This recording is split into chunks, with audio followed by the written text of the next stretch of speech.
Hello, bonjour, c'est Tata Armel encore à nouveau. Je viens vous faire un petit peu le point de ce que j'ai échangé encore aujourd'hui sur le groupe de lecture.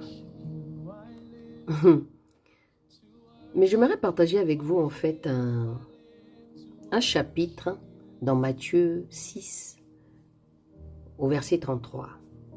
Mais nous allons le prendre à partir du verset 25. Maintenant, je t'incite à aller le lire. Allez lire tout le chapitre, comme ça te permettra en fait d'être dans le contexte pour que tu puisses comprendre exactement ce que le Seigneur veut te dire ce matin. Parce que je crois que le Seigneur veut te dire quelque chose. Je crois que le Seigneur veut t'interpeller par rapport à ta marche. Vous avez très bien compris que je suis une chrétienne, une disciple chevronnée. J'aime Jésus. Et si aujourd'hui, je suis toujours en train de vous inciter à comprendre la parole de Dieu, c'est parce qu'il a fait de moi ce que je suis, une servante de Dieu. Et je suis là le lundi, le mercredi, le jeudi. D'accord? Pour la lecture biblique.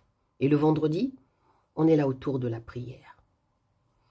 Il y a quelqu'un qui m'a posé la question hier par rapport à l'émission de dimanche sur les blessures du passé, qui m'a posé la question qu'elle souffre et qu'elle aimerait bien vraiment faire un travail de pouvoir sortir de la situation où elle est actuellement. Bon, tout ça pour vous dire que je serai là samedi, encore une fois pour le live habituel, et le dimanche pour la rubrique les blessures du passé. Mais ici, je voudrais que nous nous arrêtons. C'était juste une récap que j'étais en train de faire pour comprendre, pour que tu comprends, toi qui vas passer ici, toi qui ne me connais pas. Moi, c'est Tata Armel. Je suis sur TikTok le samedi pour les lives. Samedi, 6h de France et dimanche, 19h de France. Alors, je lis la Bible. Recherchez le royaume. Ah là là. C'est pourquoi je vous dis, ne vous inquiétez pas pour votre vie, de ce que vous mangerez et de ce que vous boirez, ni pour votre corps, de quoi vous serez vêtus.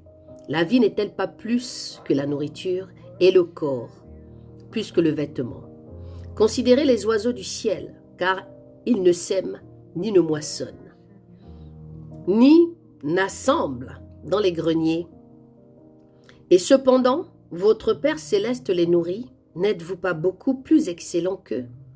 Et qui est celui d'entre vous qui puisse, par ses inquiétudes, ajouter une coudée à sa stature? Et pourquoi vous vous inquiétez au sujet du vêtement? Apprenez comment croissent le lit des champs.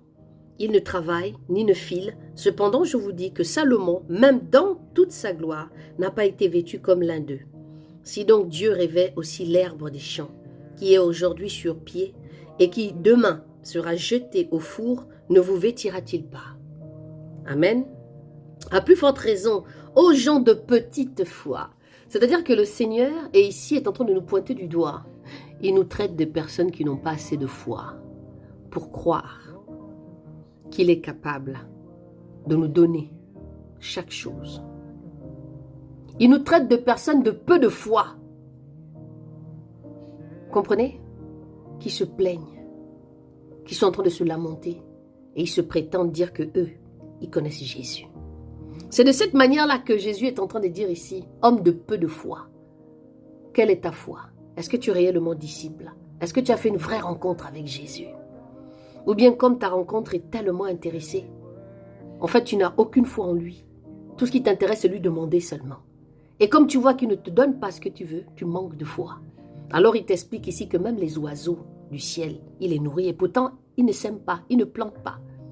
Ils ne font rien, mais ils sont nourris tous les jours.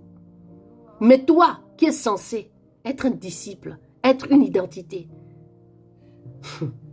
tu n'es même pas capable de comprendre ça. Je continue la lecture. Verset 31 du chapitre 6. Ne vous inquiétez donc pas en disant que mangerons-nous ou que boirons-nous ou de quoi serons-nous vêtus, vu que les gentils recherchent toutes ces choses. Les gentils ici, c'est des gens qui ne connaissent pas Jésus. Il fait comprendre que ce sont eux qui doivent poser ce genre de questions. Ce n'est pas toi qui te prétends être chrétien ou disciple. C'est que tu n'es pas converti. Tu ne sais pas qui tu es. Ton identité, tu ne la connais pas. Et moi, ce que je dis, c'est que tu n'es pas converti. Tu as un problème de conversion. Ce n'est pas Jésus que tu cherches en vrai. Tu cherches autre chose, mais ce n'est pas Jésus. Car votre Père céleste, si je reviens un petit peu ici sur le 32, verset 32, vu que les gentils recherchent toutes ces choses, car votre Père céleste sait que vous avez besoin de toutes ces choses. Il sait chaque chose. Il sait que tu as faim. Il sait que tu veux un enfant. Il sait que tu veux un mari.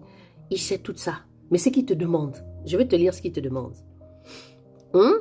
Car votre Père céleste sait que vous avez besoin de toutes ces choses. Mais, il y a un mais dans l'histoire. Cherchez premièrement le royaume de Dieu et sa justice, et toutes choses vous seront données par-dessus. Alléluia. Quand on va au 34, ne vous inquiétez donc pas pour le lendemain, car le lendemain prendra soin de lui-même. À chaque jour suffit sa peine. Voici mon exhortation. Donc maintenant, je ne vois pas la raison que tu pourras me donner par rapport à cette exhortation. Ça veut dire, soit ça veut dire que tu n'es pas converti, il faut commencer à te poser la vraie question, en fait, de savoir. Parce que si tu te retrouves dans toute cette situation-là parce que tu as des problèmes, parce que tu prétends avoir des problèmes, alors que Dieu ici te demande tout simplement de le chercher d'abord. Et que tous les besoins que tu as, il le sait. Mais la première chose qu'il te demande, c'est de le chercher d'abord. Une fois que tu l'auras cherché, une fois que tu sauras qu'il est capable, en ayant la foi, puisqu'il le dit, il le dit, oh, gens de petite foi. J'aime te faire réfléchir et j'aime que tu réfléchisses et que tu comprennes. Moi, je suis là pour vous amener au ciel. Je suis là pour que vous compreniez cette identité qui est tellement puissante d'être disciple de Jésus. Sur ce, je vous dis à demain, autour de la prière.